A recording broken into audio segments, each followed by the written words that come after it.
Local businesses around the country have been hit hard this past year because of the coronavirus pandemic.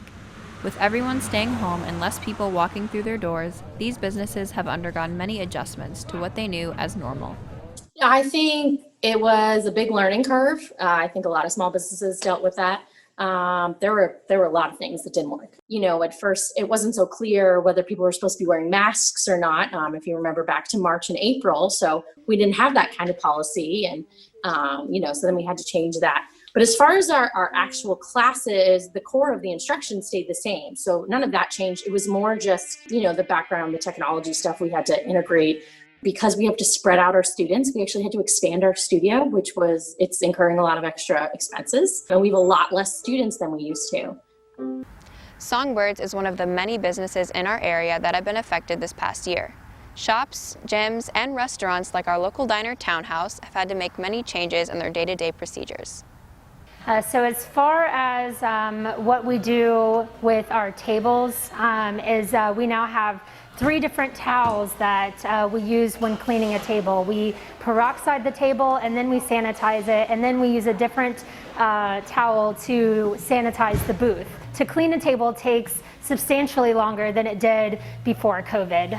Lots of these businesses are having a difficult time keeping up with these changes, with less staff, being less open, and many more expenses.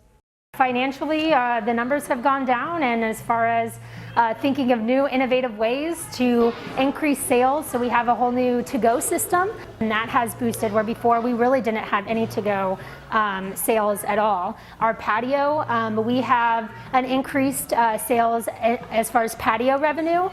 We used to have just maybe like 10 tables outside, and now we have, if separated, closer to 20. Times have changed, and many aspects of local businesses are affected. Customers are happy to see them remain open, but there are challenges behind the scenes that we don't always see. Stressful. This year has been stressful. I think everyone knows that small businesses around the country are really struggling. We're no exception to that. I support over 20 artists, so my number one priority has always been making sure my artists get paid, that our teachers, because their other income was performing, and that's gone.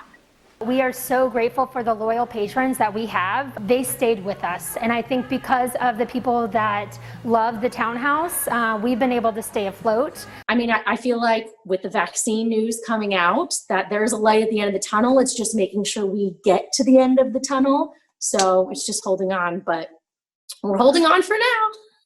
For Roar TV, I'm Lillian Wray reporting.